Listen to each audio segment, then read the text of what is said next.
देश भर में बढ़ते हुए डिजिटल अरेस्ट, ऑनलाइन फ्रॉड पर सुप्रीम कोर्ट ने सख्त रुख अपनाते हुए मामलों की जांच सीबीआई को सौंप दी है। कोर्ट ने सरकार और एजेंसियों को निर्देश दिया है कि लोगों को ऐसे ऑनलाइन धोखों के बारे में बड़े स्तर पर जागरूक किया जाए। शीतकालीन सत्र के दौरान लोकसभा और राज्यसभा दोनों में विपक्ष के जोरदार हंगामे की वजह से कार्यवाही कई बार स्थगित करनी पड़ी। विपक्ष चुनाव सूची और एसआईआर के मुद्दों पर विस्तृत चर्चा की मांग कर रहा है, जबकि सरकार कह रही है कि वह किसी भी बहस से भाग नहीं रही। दिल्ली एनसीआर में हवा की गुणवत्ता फिर से खराब श्रेणी में पहुंच गई है। कई इलाकों में AQI खतरनाक स्तर के आसपास दर्ज किया गया। विशेषज्ञों ने वाहनों के धुएं, निर्माण कार्य और पराली जलाने को मुख्य कारण बताते हुए सख्त नियंत्रण की जरूरत बताई है।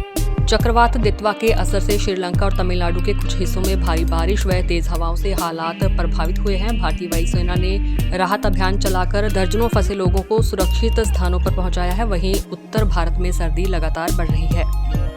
केंद्र सरकार ने निर्देश दिया है कि नए स्मार्टफोन में संचार साथी ऐप को शामिल कर मोबाइल और सिम से जुड़े फ्रॉड कम किए जाएं। इस ऐप के जरिए यूजर्स अपने नाम पर चल रहे नंबरों का पता लगा सकेंगे और संदिग्ध नंबरों को बंद करने की प्रक्रिया आसान होगी।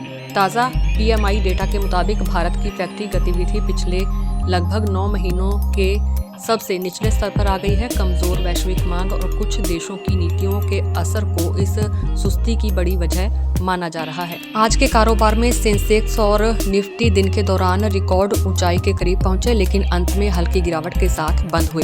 मार्केट विशेषज्ञों के अनुसार यह गिरावट प्रॉफिट बुकिंग और वैश्विक बाजारों से मिले जुले संकेतों की वजह से देखी गई। PM विश्वकर्मा योजना के तहत देश भर के कारीगरों और पारंपरिक शिल्पकारों का बड़े पैमाने पर रजिस्ट्रेशन जारी है। योजना का लक्ष्य उन्हें सस्ता लोन, आधुनिक औजार और ट्रेनिंग देकर स्वरोजगार और हुनर को बढ़ावा देना है। बांग्लादेश में अदालत द्वारा पूर्व प्रधानमंत्री शेख हसीना को सजा सुनाए जाने के बाद वहां की राजनीति में तनाव और बढ़ गया है। विपक्षी दल इस फैसले को मुद्दा बनाकर सरकार के खिलाफ नए आंदोलन की तैयारी में जुटे हैं।